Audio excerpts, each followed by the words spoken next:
This is The After Party, live with Kim McAllister. Pick a couch, grab a drink, and settle into the conversation.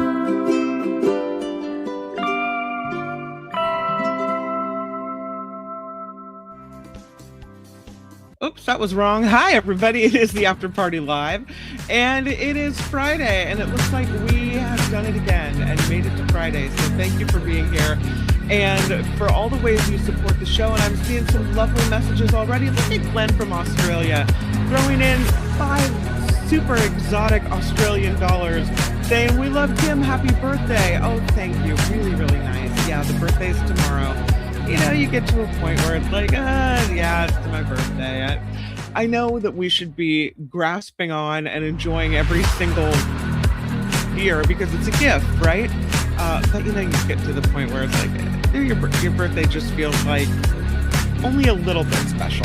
Not as special as it used to be. But thank you for that, and I really appreciate it. Nola Fidian throwing in a couple as well with a happy birthday message. Really, really nice.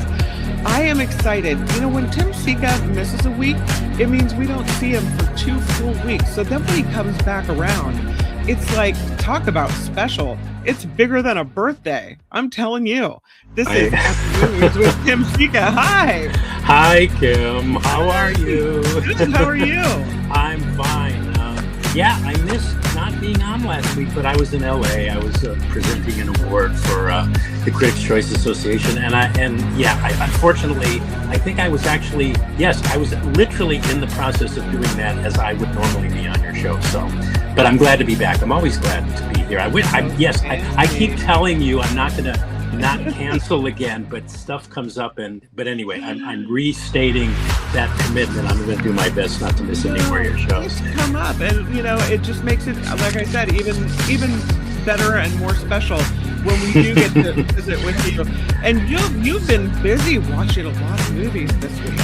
Yeah, this was a very busy week for me to catch up, and I still have more to catch up on. But yeah, I did manage to actually catch up on 1 or 2 that I was going to talk about last week, which I can talk about this week because I think they're worth talking about.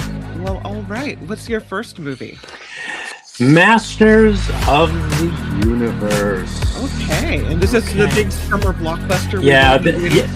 Well, it's one of the big summer blockbusters. I don't know if you've all been waiting for this one, but you know, there's really not too much wrong with this picture. It's just that we critics who have arguably seen way too many movies are forced or are obligated to sit through pictures like Masters of the Universe, which at some point you have to start asking yourself questions like, why am I in this profession? I mean, you know, really, but that said, I think Masters of the Universe, I highly recommend it for boys and I mean this as a compliment, for boys between the ages of, like, say, 10 and 12. And for impressionable... I have one of those. Yeah, you do, I know. Or just for impressionable kids who just haven't seen very many movies. Objectively speaking, that's probably the most I can say about this movie, but then I got to talk about, for me, what this movie was like. It was total cheeseball. I mean, with the cheesy opening, with cheesy music practically drowning out the cheesy narration. It was very reminiscent of a 1980 deliberately cheesy space opera comic book movie called Flash Gordon. Did you ever see that? No, it starred Sam Jones and featured music by Queen. And I suspect the similarities with Flash Gordon were intentional in that what was probably a nod to that movie. This movie features guitar riffs by Brian May, who was a member of Queen. So I think this movie was influenced by that. It's a lot of money being spent, and yet it still looked cheesy to me. It's based on the Media franchise by Mattel, and it has Nicholas Galitzine there in the poster as Prince Adam, you know, aka He-Man, whose sword of power leads him back to his home world of Eternia. I guess it's his planet, his home planet, shattered under the fiendish rule of Skeletor, played by Jared Leto, who we never actually see, and his voice is so fussed with that any actor could have played this character. I mean, you never see Jared Leto, you never hear Jared Leto. Anyway, given the way that he's presented here, any actor could have played this role. He's like a walking, talking skeleton, you know, Skeletor. Anyway, in order to reclaim his stolen world or planet, Prince Adam has to embrace his true identity as He-Man, the most powerful man in the universe. For me, this movie was a virtual slog. It's over long at 2 hours and 20 minutes. And sadly, the only objectivity I can muster regarding it is that young boys will probably love it. And to them, I wholeheartedly recommend the movie. But to your target audience, maybe, forget about it. Unless you have kids and you want to spend 2 hours and 20 minutes with your kids watching it. They spent a fortune on this movie, I think reportedly close to 200 million, and are planning more like it. But for me, it was just too much of what we've already seen dozens and dozens of times already. So unless you have boys, kids between the ages of 10 and 12, or you're a fan of these kind of franchise superhero comic book movies, spandex movies, as the late director of The Exorcist, William Friedkin, called them, I say skip it. Oh, okay. I have to apologize for the music because I couldn't hear it on my headphones. And then I just got a message from Tim saying the music is going on. So if that was annoying to you, or if you heard it and I didn't, I'm sorry, but I think I fixed it. Have I fixed it now? I didn't hear any music. Oh, you didn't? Okay, good. No, I didn't hear anything. I was complaining about the cheesy music in Masters of the Universe. Maybe that's what you thought I was. I think someone else texted me to say, your that's music interesting. that is going on and on. I don't know who texted me. Can't hear Tim. So whoever texted me to tell me that the music bed could be heard, I couldn't hear it on this end, so I didn't realize it was happening. Yeah, no, I didn't hear any of it. Everything sounded as normal. Yeah, for me. Yeah. I guess. Over air, it was going out, but we couldn't hear it. Tammy says I was dancing, so there you go. All right, all right, Tammy. As long as you were dancing, and I think right. we fixed it. So hopefully, there's no music playing now. But you didn't miss anything. If you didn't hear Tim, it's a thumbs down unless you're a 10 to 12-year-old boy. Don't do it. Right. That's about that sizes it up. Yeah. The next movie that we have for your consideration is this one. It's called Pressure. Yeah, this is one I wanted to talk about last week, but I'm going to talk about it this week. And I want to skip, I'm always afraid that when I talk about movies I really like, that I'm contributing to the hype around that movie, because, what I may say about it will sound like hype. I know what I am about to say regarding it will sound like hype, but so far this year, unless I am mistaken, and I am mistaken a lot, this, at least so far, was probably the best film I've seen so far this year. Wow. And it's a drama. It's about the weather, of all things, and a meteorologist named James Stagg, who's a real life historical figure, who and how both he and the weather that he was predicting impacted the Allied invasion of Normandy, D-Day, June 6, 1944, which ultimately determined the course of World War II. Yeah. Right. I know it's tomorrow. Yeah. I don't know why they didn't wait until this week to release Pressure. They released it last week, but actually, yeah, it's, I don't know, do the math. I don't know what anniversary it is, but the screenplay is based on this 2014 play by playwright David Haig, who adapted it for the screen alongside the director, Anthony Morass, I think his last name is. And this is a movie that just happens to fall into the zone of my personal taste. It's a kind of old school, classical, pulse-pounding drama that's very entertaining, suspenseful, really well acted, and just overall satisfying in the way a good and solid film ought to be. And because it's based on a play, and the author of the play co-wrote the script, we're sort of almost guaranteed some reasonably high level of dialogue and overall substance, lacking in most of the Hollywood product being foisted upon moviegoers these days. And, and they wonder why people forego theaters and wait for streaming. Well, look at the product. I mean, and so anyway, I like this movie very much. Andrew Scott, who's, he's in the picture there. He's sort of the one looking off into the distance on the right, delivers, in my opinion, the performance of the year, again, so far, as this meteorologist, James Stagg, who I've never heard of before, who Winston Churchill trusted within an inch of his life and recommended him to Dwight D. Eisenhower, who was at the time, the Supreme Commander of the Allied Expeditionary Force, and eventually the 34th President of the United States.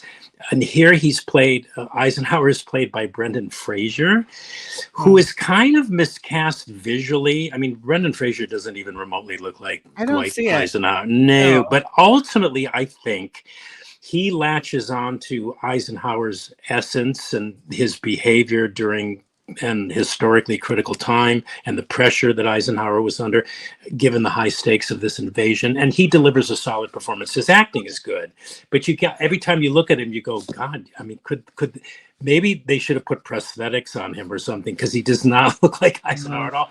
But and that's a little distracting. But that's my only criticism of this movie, because I really liked it. It was like a balm in a sea of movies like Masters of the Universe and Scary Movie, which I will probably leave for last. That was just, in a word, satisfying on just about every level you could want from a movie. So see Pressure, everybody, but no pressure from me, but see it anyway. Okay. Yeah. The next one you have for us is called The Furious. Yeah, this is a Hong Kong action film. It's directed by Kenji Tanigaki, who's a big name in Hong Kong action thrillers. It's in English. And it's about this Chinese tradesman whose young daughter is kidnapped into child sex slavery, and who, of course, is determined at all costs to get her back, which, of course, allows for the film to appropriately indulge in some fantastic and exhilarating martial arts action sequences that are very satisfying to watch, because we are on the side of this dad, and we think, let him do what he needs to do in order to get, his daughter back. And so, yeah, in a way, this is more than a martial arts film, because it's a movie that has some resonance against the current climate, say, of the Epstein files. Yeah. And it makes you really root for its main character, a father rescuing his daughter from a child sex ring. And so you kind of don't mind that he has to occasionally, well, pretty much all the time, resort to one series of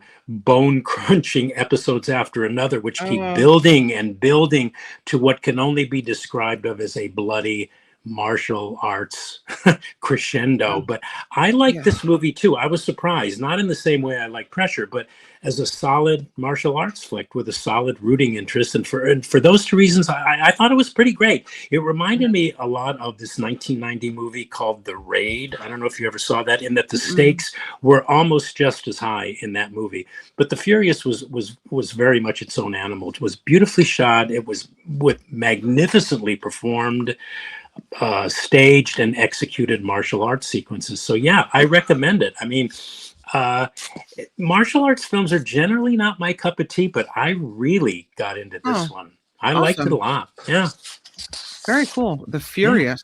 Yeah. All right. Our next one is called Miss You Love You.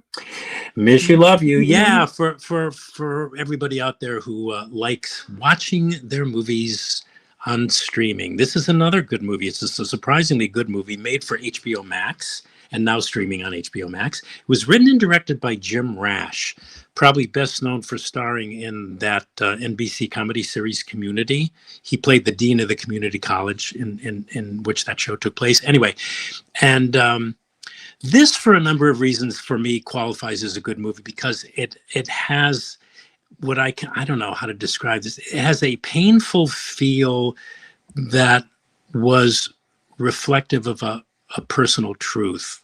In other words, it feels and plays like writer-director Jim Rash maybe experienced something in his personal life that mirrored the goings-on in this film. I don't know. I like that about it, but it's a drama. It's a two-hander. It's mostly just two actors in dialogue with each other. The great Allison Janney on the left there stars as a grieving widow who is in the awkward position of having to plan her second husband's funeral with the personal assistant of her son, played by Andrew Rannells, who's to the right, who we soon learn is a poor substitute for her son initially, for her son, who stays away for reasons that are revealed as the story unfolds, and which I don't want to give away. But it's another one of those intelligently scripted, thought-provoking stories about I don't know, miscommunication, familial misunderstandings, the pain of facing the truth about one's life head on before it's too late. And in the end, I think it's about letting go of things that are just causing us pain and grief. So I found this film highly moving and so good, Kim, that I went back to watch it again before talking about it with you today. I got up early this morning and some said, watch it again. And just to confirm what my original impression was, and it was confirmed, there's so much more to say about it, but we've still got lots of movies to talk about. So I'm just going to leave it here with a very high recommendation for Miss You, Love You, and it's now streaming on HBO Max. Well, anything with Allison Janney in it, and she's so good. She's Yeah. and she's so magnificent in this. I mean, she's just magnificent. I love her, and she's great in this. She's probably going to get an Emmy nomination, I would think, for this. Yeah, this one is streaming on HBO Max, so it's not in the theaters, right? No, it was. No, I don't know if there was a theatrical release plan. I don't think so. It went straight to HBO. Yeah. Here's another streaming thing that I keep seeing this advertisement for this fly by. They really want me to click on it, and I haven't yet. It's called The Burrows. Yeah, it's what was it? Welcome to the Burrows, where you'll have the time of your life, or so goes the tagline.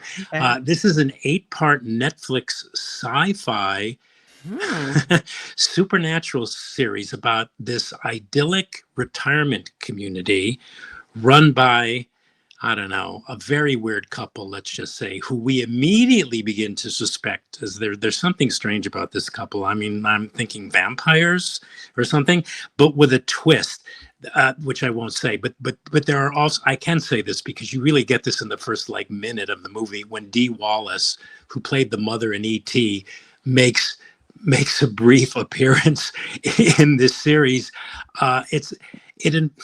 Aliens are involved with these elderly folks who prey and dispose of some of the senior members of the community for reasons which are to be discovered along the way. So okay, is it darker than Cocoon?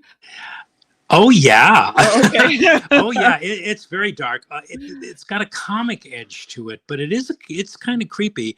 And really, the premise of the show to me sounded ridiculous. A science fiction comedy drama about elderly people being lured into this perfect idyllic retirement community where aliens are sucking the life force out of them so other unsavory characters in the teleplay could live forever. I mean, it all sounds ridiculous and plausible, right? But what really grounds the show and makes it work is that it is superbly cast. I mean, there are great actors here, including Alfred Molina, who's there on the top on the left. He plays this recently widowed and retired aeronautical engineer who reluctantly moves into the Burrows. I think he senses something is off right away, but he goes in there anyway on the insistence of his daughter. Alfre Woodard, where is she in there? She's right underneath Alfred Molina in the poster. She's a great actress who I wish would be in every other movie that comes out every week, every year. She's so good. Dennis O'Hare, Jenna Malone plays the daughter. Gina Davis is in this, Oscar-winning actress. She was in Thelma and Louise. She was alongside Susan Sarandon. The cast and how tangibly committed they are to this material and this story, this premise, it forces you to stick with it.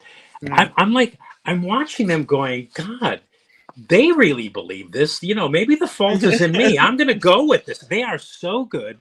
It's an 8-part series. I think it would have benefited more from being maybe a 6-part series as opposed to an 8-part series. Episodes 7 and 8 could have easily been squeezed into episode 6, I think. But it's a worth watching series. And even though it relies and depends a lot upon a lot of movie cliches about the elderly and movie cliches about alien movies, it's still somewhat original, and it does have something to say about how how Western society anyway tends to treat and view its elderly citizens. So I recommend The Burrows, and it's now streaming on Netflix. And I hear tell it has just been renewed for a 2nd season. Oh, so wow! People are watching it apparently. Yeah. I guess I'll click on that. I think you'll like it. Yeah. I think at least initially you'll be intrigued. Now, whether you'll stick with it, I don't know. All right, I'll let you know how it works out. Oh, okay. This next one also streaming called Bring Me the Beauties, a model cult. Yeah, also streaming on HBO Max. It's is the documentary, as you just said, "Bring Me the Beauties," a model cult. It's a three-part documentary series directed by the ever and always reliable documentary filmmaker Chris Smith, who did, oh geez, he makes documentaries about sort of off the wall, unusual subjects like American Movie and the Yes Men. Oh, and he did Tiger King too. But anyway, it's about this spiritual group cult called, and I don't know how I missed this. It was in the 80s. I missed it somehow. It was a cult that sprung up called Eternal Values, Never heard which of was it. led by this guy, Frederick von Meers, who preyed upon young models and professionals, athletes, models and so forth. And its focus is on this supermodel named Hoyt Richards, who serves as a sort of framing device for the telling of the story. Hoyt Richards apparently was considered, first time I'm hearing with this guy, but he was widely considered to be the first male supermodel who attained international fame. And that's his picture there, that with the face sort of looking and the askew there. He was considered, to be the first male supermodel, and he attained international fame and worldwide celebrity in the late 1980s. He worked alongside people like Cindy Crawford and Fabio, who was also interviewed in this film because he was in the cult too, about their association with this spiritual group, Eternal Values, headed by this guy, Frederick von Meers, who, who considered himself to be an alien prophet, the reincarnation of Pharaoh Amenhotep IV of Egypt. What is it with the? I mean, how I do know, people right? fall for this and believe this stuff? It's so outlandish. Well, you know what's interesting? That's one of the things I liked about the movie. Yeah, it's outlandish, and yet these intelligent, rational, reasonable people, I don't know if they overlooked that stuff, but he was also this so-called walk-in, which was a new age fad. And I had heard of this, walk-ins. It was a concept of a person whose original soul departed their body and then was replaced with a new and different soul. It was a controversial movement that began in the late 70s. It was popularized by this author named Ruth Montgomery. She wrote this book in 1979 called Strangers Among Us. Oh. If you want to learn all about walk-ins, which is a really whack job thing, you might want to read Strangers Among Us. I'm not recommending that book. I read it. I remember reading it like 3 decades ago, and it was crazy. But anyway, this is that story, and it's a fascinating story. And again, what I liked about it is how fair it was to everyone involved. It never appeared to cast aspersions or judgments upon its subjects or any of the people involved. Like, how did these smart people even get involved in this? This is like crazy. But it allows the viewer to make up his or her own mind and own conclusions. And it's really, really excellent. I wish more movies, more films, more documentaries like this were being made. Entertaining, thought-provoking pieces that kind of rock your world and take you to a place you may never had visited otherwise. That's pretty much Bring Me the Beauties in a nutshell. Now streaming on HBO Max. Actually, only the first installment is available now to stream. It's a chapter called The Promise. Next week comes the Antichrist tapes, I think it was, and the following week, the last installment called Mind Games, which kind of blew my mind. But anyway, then it gets super interesting. But I highly recommend this very timely documentary series. It also speaks to the now too with, the cult of Trump and how people you could just show them the facts, lay it right before them, and they'll go, well, that's not real. That's fake. Somebody's playing with my head, or whatever it is, however it is they think. You wonder, sometimes I wonder how people can fall for the stuff that Trump says. And then you see a documentary like this, and you're probably like, well, if they can fall for aliens, then the whole Trump thing seems totally plausible, right? Well, this von Meers guy, he basically was very skilled at weaving very sound spiritual and metaphysical principles into this cockeyed philosophy and worldview that he had. And if you start out rational and sane, and then you kind of, as you go along, you still maintain that, but that you slip in this other stuff, I could see where somebody could get lost in that. That whole mindset. Anyway, it's a terrific documentary series. I highly recommend it. Okay. The next one is our classic movie recommendation of Oh, the wait, week. can I, you know what? Did you get my other email? Can I briefly talk about, because I want to slam it? Oh, sure. Scary Movie. I said Scary Movie is also opening today. I'll talk real briefly because it doesn't Bring it on. it deserves 30 seconds, if that. It's it's called Scary Movie, and it's the sixth installment of the Scary Movie film franchise. Have you ever seen any of the Scary Movies? It's Scary Movie 6 is what it actually is. And the Scary Movie franchise is it's a parody film series that primarily spoofs horror movies and pop culture and the Scream movies, It's a product of the Wayans family, Marlon, Sean, Keenan, and Craig. They keep making these stupid movies. I love those guys. Yeah. They're very, very funny. Unfortunately, this series is not. The first one, okay, but I could barely get through the second one. They keep making these because the franchise has grossed in total under $1 billion in ticket sales. There it is. Okay, the first one, okay, funny idea, but a one-joke premise and a film that should never have been made into a franchise. I mean, but nothing talks better than billions of dollars, right? There have been 6 of these. I enjoyed the first one in 2000. I can't believe it's a quarter of a century these movies have been around, but I could barely make it through the second Scary Movie, let alone this 6th iteration. Despite its only being 90 minutes, it was painful. How do I say that word? Execrably unfunny. I told a friend. No, execrably, as in excrement, as in the 4-letter word that begins with S and ends with T. It doesn't matter what it's about. If you love the series, you may still love this latest edition. But as I've said to you, Kim, countless times on your show, there's nothing more excruciating to sit through and to endure than an unfunny comedy, and that's what Scary Movie is. Unfunny. I looked at my phone. Right? Yeah, I looked at my phone a half hour into the movie and I thought, well, it's almost over. And then I thought, oh my God, it has another hour to go. I'm gonna kill me now. But I stuck with it. I saw it yesterday. It opens today, by the way, for anybody interested. No, skip it. No, skip it. All right. Instead, stay home and watch Tim's classic movie rec of the week, and that is going to be this week, Places in the Heart.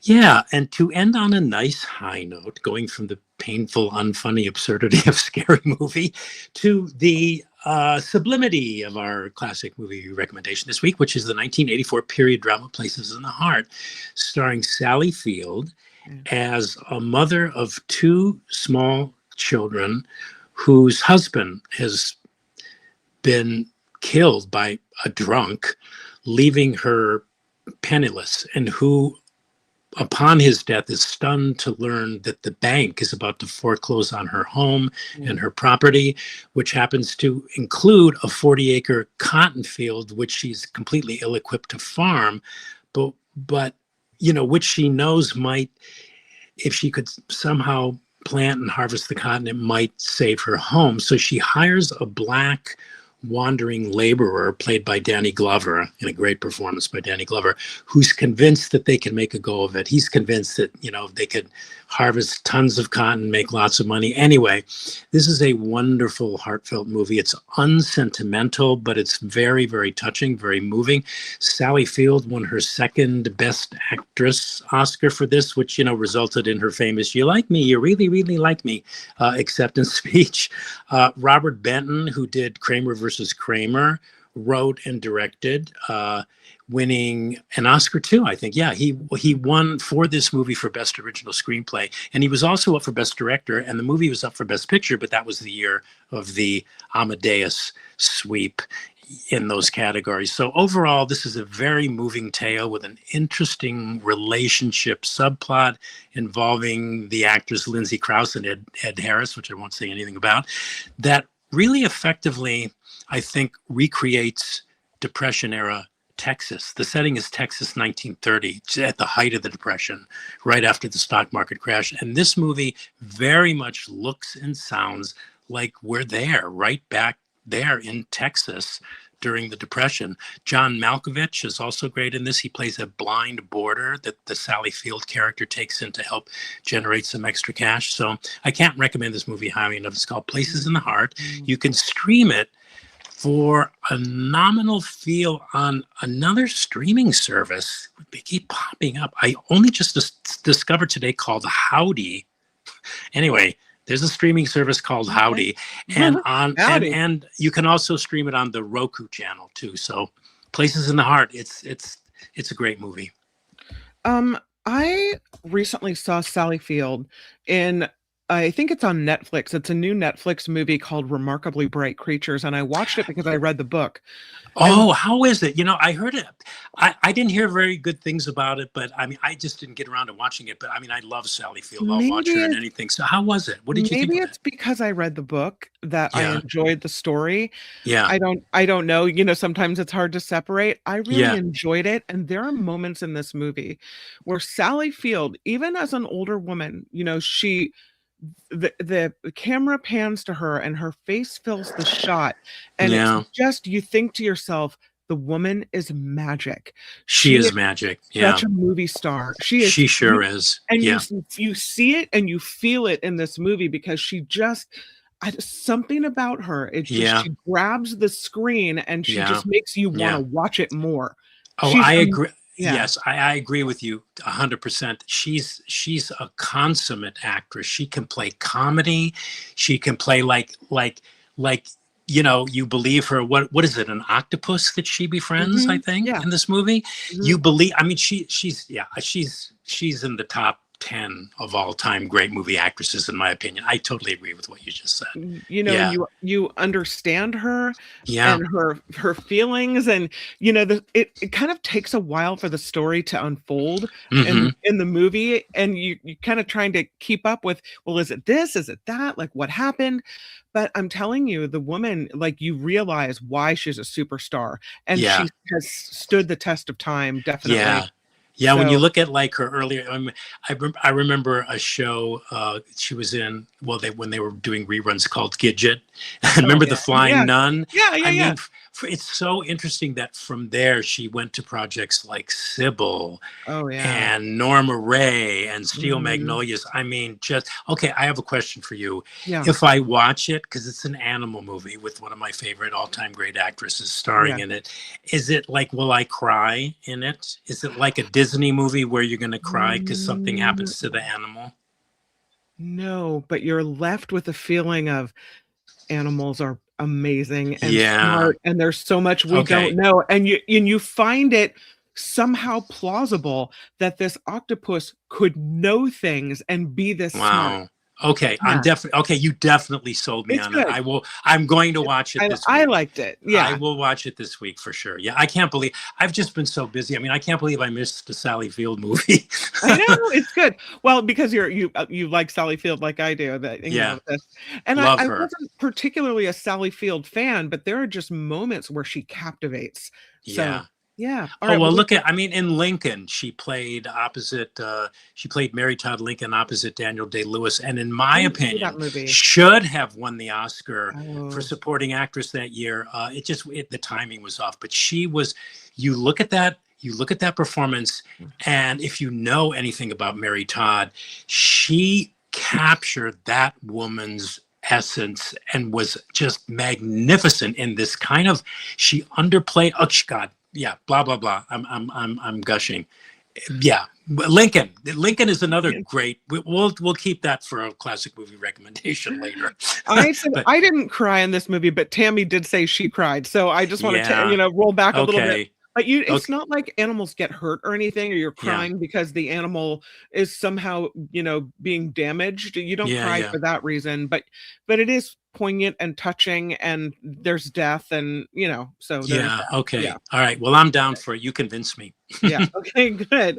Well, look at me go convincing. Look at you. Wow. All right, we're gonna recap it. Here it comes. Let me take the comment off the screen. I'm sorry, hold on. I lost it. I'm having Someone, technical who issues said today. she's ageless? Rev P said Sally's ageless. Yeah, yeah. You Yeah. know, it's amazing.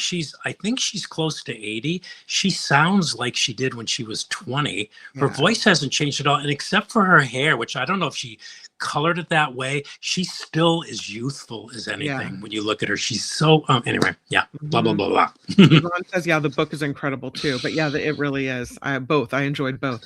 Okay, we're recapping it and going back to my pictures. And here's the first one, and it is called Masters of the Universe. And sadly, you said if you're a 10 to 12-year-old boy, this is for you. Otherwise, cheese ball, cheesy opening, cheesy music, cheesy narration, cheese galore.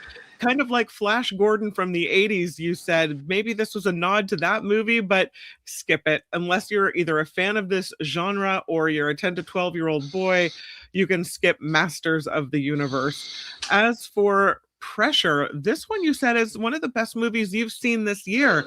And it's based on a play. You really like this movie. You said great acting. Your the quote from Tim Sika, see this. It's called Pressure. The Furious, it's a martial arts movie, but you said even though that's not usually your jam, you really like this one. This is way more than a martial arts movie. It makes you really root for the main character. You like this one. You called it, you said it was beautifully shot, magnificently performed, and you recommend The Furious. As for Miss You Love You, intelligent, thought-provoking, about miscommunication and letting go. You liked it so much, you watched it twice, and you highly recommend Miss You, Love You. Streaming on HBO, on Netflix is a movie called, or a series called The Burrows, an 8-part Netflix sci-fi series about old people and aliens. You said the cast of this movie is so good with Alfred Molina, Alfre Woodard, Gina Davis, that they actually pull you into the story. And you said The Burrows is worth watching, and I am going to take your word for this and give it a shot. Bring Me the Beauties, a model cult. You said this is a 3-part docu-series about the Eternal Values cult, which I had never heard of either. You called it entertaining and thought-provoking. The first episode is streaming, and you say this is terrific. It is an HBO Max documentary that is out today. And you did not, however, like Scary Movie 6. You said this is a movie that should never have been made. You said you could barely make it through. It is painful. It is horrible. It is unfunny comedy. And even though you stuck with it, you say people should just skip it. Scary Movie 6. Thumbs down from Tim Sika. It's a no-go. And your classic movie recommendation of the week, it is Sally Field, Places in the Heart, from way back in 1984. It is on Howdy, a new streaming service. We think it's new. And Roku. You can't recommend it enough. She won the best Oscar actress for this one, you say. There's an interesting relationship subplot. The movie recreates Depression-era Texas, and it looks and sounds like that time, and you can't recommend it enough. Places in the Heart from 1984. Well, that merits an A+ from me to you, Kim. And you know, I feel like you really allowed me to really go on this week, and I really thank you for the time. No, thank you for coming on. We love you. Yeah. Well, I love that you just let me go on and on and on. So I really appreciate it. Oh, but of course. Yeah. Oh, nice from Yvonne. Kim and Tim, dynamic duo. Well, thank you for that. Hey, thank you. Yeah, yay. Kim and Tim, dynamic duo. Mama's going to go see probably the movie that you did not recommend, which is Masters of the Universe. And she says, I love cheese. I love cheese. My boys and I want to watch He-Man. See, that's for her then, because she has kids. Yeah, and that's the thing too. Sometimes, movies just aren't made for everybody. They're made for a specific audience, like maybe moms and their boys or dads and their boys. Yeah, and I say go see it, go enjoy it. It's just this. Masters of the Universe was not a movie for me. It's just that simple. No, no. Yeah, no. But Mama's gotta love it. So that's awesome. Yes, I'm sure they'll love it. Yeah. Tim, I just love you. Thank you for being here. And Oh, thanks, Kim. have a, I'll talk to you next week. There's I a love lot it. of good Yes. there's a lot of good stuff coming up. The Spiel. I think we'll be able to talk about the new Spielberg movie next week because I think I'm going to see that on Monday. So Oh, excellent. Okay. Well, yeah, have the best weekend. you too, and thank you for having me on again. And I will talk Thank to you next you. week. And have a great rest of show. Thanks. Bye, Tim. Oh my Sika. God. Oh, and Mm. happy 24th Oh, birthday. thank you. I'll take that. That is the Okay. best birthday wish I think I've gotten so far. All right. I Okay, will Kim. Bye enjoy. bye. All Bye, right. Tim. Bye. At the Movies with Tim Sika on Fridays at 1:30 p.m. Pacific. Tim joins us on the after party. Really great segment and takes us through the best things to watch. And I always love having him on the show.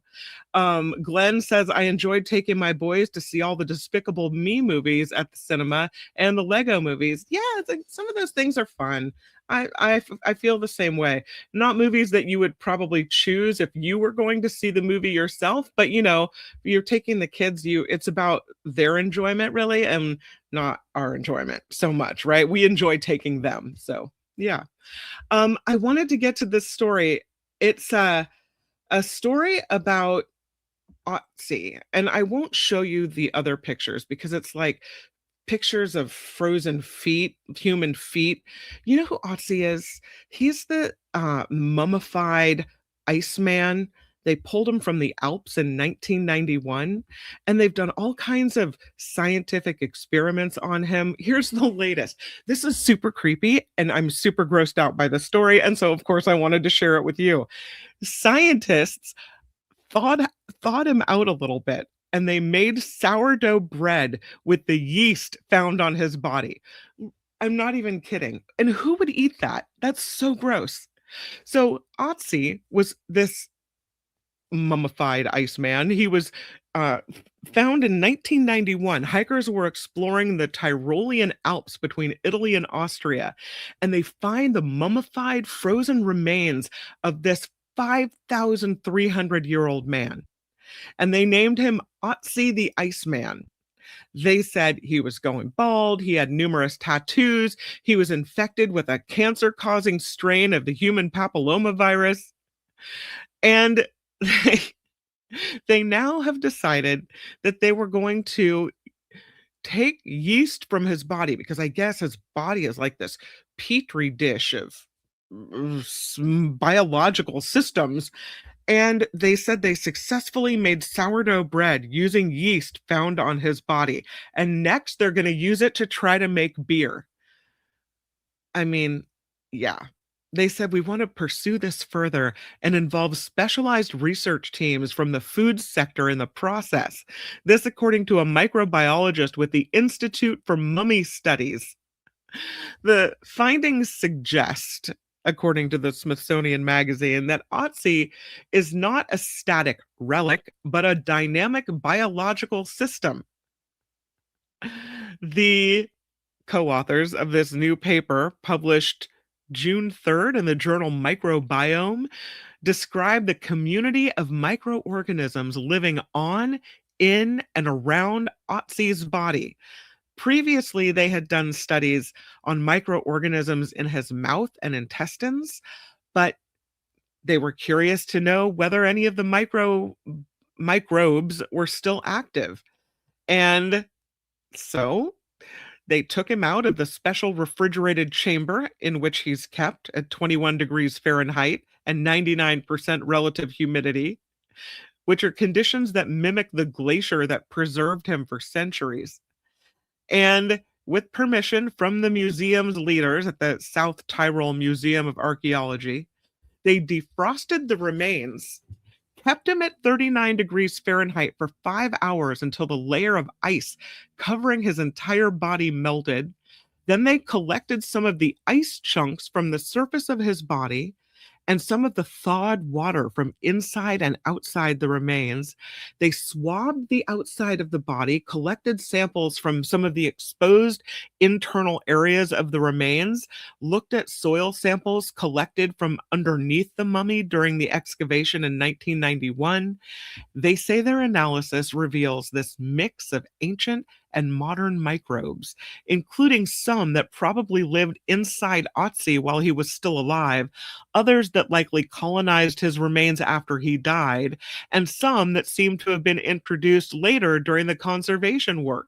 They said we found the spray water used to keep him humid introduced a dominant signature of bacteria onto his external surfaces.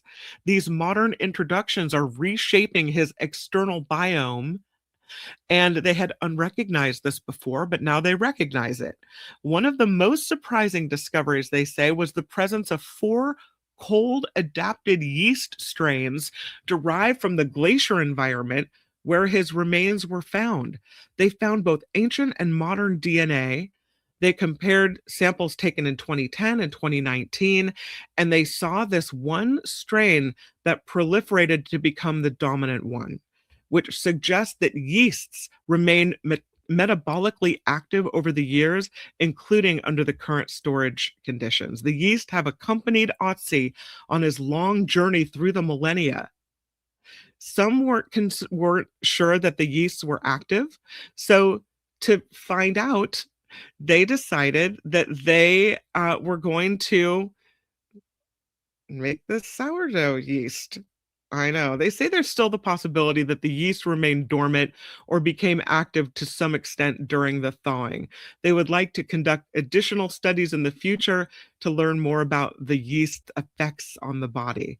But they call Otzi the most important archaeological science finding of the 20th century up until the present, and that preserving his remains are critical so that any discoveries related to ongoing microbial contamination are vital to whatever interventions are needed. They're going to keep studying Otzi's yeast strains, see whether there's any practical applications for this.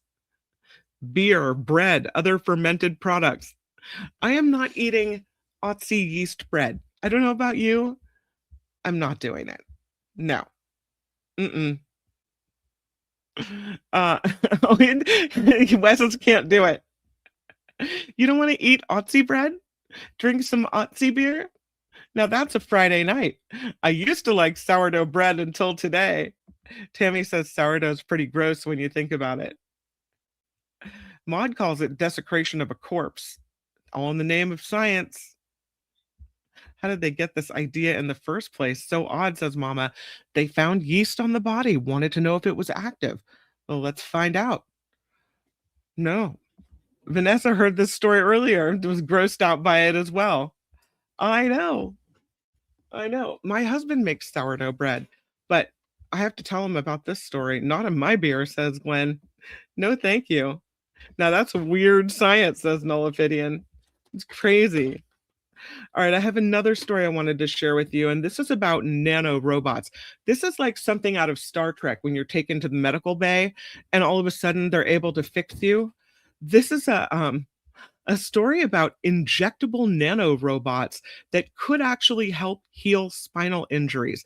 The future has arrived with this story. It's safe to listen again, Wes. These are tiny devices that are fused with stem cells and respond to electromagnetic signals. The spinal cord damage remains one of the most difficult physical injuries to treat. We know this. The scarring gets in the way of nerve fiber regrowth, and a lot of times the cells can't regenerate on their own. Until this thought of a fleet of stem cell infused injectable nano robots they think can help nerve cells regenerate. It's all detailed in a study from the journal Nature Materials. The team at ETH Zurich in Switzerland made these microscopic nano robots. They combine a living neuroprogenitor cell and specialized stem cells developed for the spine with customized nanoparticles. I don't even understand it. But they say the customized nanoparticles have 2 layers, one that's sensitive to magnetic fields and another that translates them into electrical signals. We reserve a reservoir, they say, in the center where we trap the cells, and then we inject the nanoparticles and wait for the 2 components to bind. Each nano robot is 6 micrometers wide, so they're smaller than a red blood cell. The number of robots required to pull off a procedure is immense. They have to inject millions of them into you. Even with such a high number, they say the results are promising initially. They did some tests on mice that had severed spinal cords, and the nerve cells stimulated by the micro robots began reconnecting at the injury site within 28 days.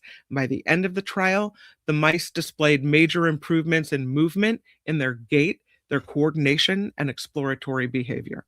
So they have to do some more research to figure out if these nanorobots are ready for prime time, but they're looking for human trials now. So they think this could also be applied to treat regenerative issues in organs and wounds. So micro nano robots could be the treatment of the future, but it sure reminds me of something super sci-fi. I don't know. Here's a fun story for you, Wes. We'll move to fun. Fun times are ahead. They did that's another one of these breaking the record stories. They did a human foosball recreation. Here's the picture of all these people that are human foosballs. It's the world's largest game of human foosball, and it was played in Ontario, Canada. This is in celebration of the upcoming FIFA World Cup. It was held on May 23rd in Ontario. 254 participants held on to these giant horizontal poles and tried to kick a soccer ball into an oversized goal. The Ontario Minister of Sport told the Guinness World Records, soccer is about teamwork, energy, and shared experience, and a human foosball Guinness World Record attempts to bring those elements to life in a fun, unforgettable way. So Guinness World Records has confirmed this event qualifies as the world's largest game of human foosball. I also have some lottery stories of the day. I forgot to do it yesterday, so I have two today. Okay, the first one. This man who is kind of a nice guy, was out helping a relative, right? Building up some good karma in the world. He's from South Carolina, was driving a relative to a doctor's appointment. That's nice. So he drives his relative to the doctor and then makes a stop at the End Market store in Bamberg, South Carolina. He said, I've never bought a ticket at that store before, but he bought a $3 cash line ticket, scratched off a $75,000 prize. He said it was pure luck, and I'm still trying to process it. That's definitely karma. This next one is out of Michigan. This man has a ritual of always buying a scratch-off ticket before a road trip. He's 27. He's from Mackinac County. He always buys $2 million cash word tickets. Here's the quote. Every time I go on a road trip with family or friends, I buy a $2 million cash word ticket to scratch on the drive. He said I was in Sault Ste. Marie with a friend, and we were getting ready to head home, so I stopped and got my ticket as per usual. As I was getting in the car, I said to my friend, do you think people actually ever win on these? I scratched the ticket during the drive, and I didn't realize until I was done scratching how many words I'd uncovered. I counted 9 words a few times, so I thought I'd won $10,000 until I found a 10th word a few minutes later. Then I realized I won $2 million. I'd be honest, I cried like a baby, and it still feels like a dream. That's a road trip. He says he plans to use his prize money to take a trip to Hawaii and to make some investments. Aloha to you, pal. What a great way to spend the money. Excellent. That is our show for today. I do want to thank everyone who has voted. Every day they have the new vote totals on this Audio Caster of the Year from the Bay Area Radio Museum. And Clark Reed recommended me for this. Recommended this show, the After Party Live. And this show is really a community effort. And so I feel so happy to tell you that we now have 3,916 votes. Now we're still in 4th place, but I think that's fantastic. I love fourth place. I'll keep fourth place. The voting is going on until July 1st. And it's one of these things where you can vote as many times as you want. I do want to say that it's kind of easy to vote. So sometimes when you vote for something, you have to give your email address and your whole life story. And it's basically the voting is a ruse to collect your information. That doesn't appear to be the case here. They don't ask anything from you. You just go to the site, you vote, and boom, there you have it. So the top vote getter is Danny Wright from The River. He's got 40% of the vote. He's almost at 30,000 votes. That's a lot. I don't think we're going to catch him. Gary Moore is in second with almost 22,000 votes. I don't think we're going to catch him. We might catch Aaron Axelson. He's got 11,505 votes. We're down here with 5% at 3,916. But everybody mounting a campaign is coming up behind us. So it means that, vote every day if you can, if you think about it, put it on your list of things to do, or if you're watching this show, open a browser, vote a couple times, that type of thing. You can vote as many times as you want, all the way up until July 1st. So thank you for voting. I will put the link to vote in the chat in case you are interested. And if you're not, no worries, but I do think it's a fun thing to do. I'm hoping that we win because, well, at least stick to fourth place. I think that's kind of fun. So there it is. I'll be voting all day, every day until voting is finished, says Nolafidian. Well, don't let it derail your life, but vote a few. Vote a few times if you can. Teacher Lori says, vote for Kim. Thank you, Teacher Lori, for the voting and for always reminding me to do that. Also want to thank everybody who has contributed today. You guys are so kind. Nolafidian throwing down a happy birthday, Kim, with a couple bucks. Thank you, Nolafidian. It's really nice and generous of you guys. Jim Slayton with 10. Happy birthday, Kim. You're the best. No, Jim, you're the best. Thank you very much for that and for the birthday wishes. 5 Australian from Glenn. Thank you for the wonderful message. And I'm excited to announce that Glenn will be on with us on Tuesday of next week. He's taking us to Queensland, Australia. It's going to be really a fun trip, virtual trip. Vanessa with 5. I got here late, but happy birthday. Thank you so much. Luis with 10. Happy birthday to our dear Kim. Mahalo for all you do. Mahalo to you too. You are so appreciated. You are now number 4 for Bay Area Audiocaster of the Year. That's kind of exciting. That's a birthday present, isn't it? Very nice. Big happy birthday, says Wes with a 10. Thank you, Wes. You guys are so nice. Oh, Elise Sweet Petite. $10 from Elise. Happy birthday weekend. Thank you. I will celebrate all weekend. I would like to say that I also voted for Elise because she's up for, is it Chef of the Year, Elise? Maybe you could you put that link in the chat too? Maybe I can do it. I did vote for Elise. You have to give a little more information for hers, but it's kind of exciting too, because this seems to be like a bigger competition than this one. I'm trying to find it. Oh, it is Carla Hall presents favorite chef. And yes, I can answer that. Elise is my favorite chef.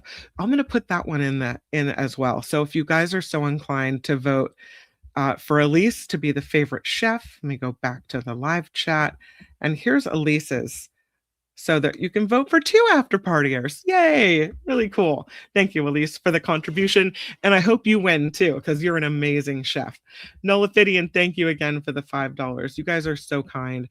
Thank you for all those contributions. Really goes a long way to helping this show survive. And thank you not only for the super chats and super stickers, but also for the contributions via PayPal. All that information is in the show description every single day.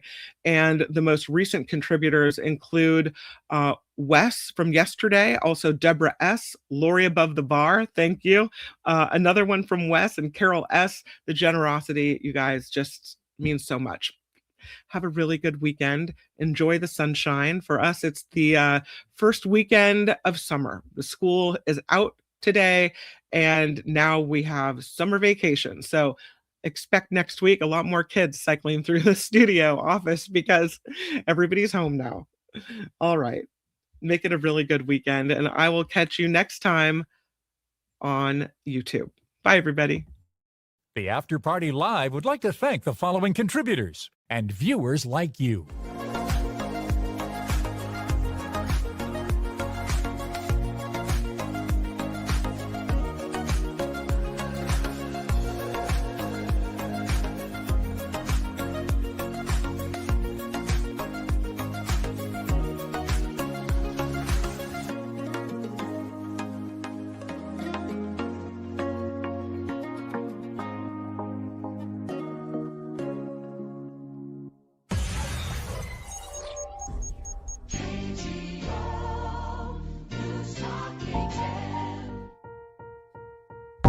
Hi.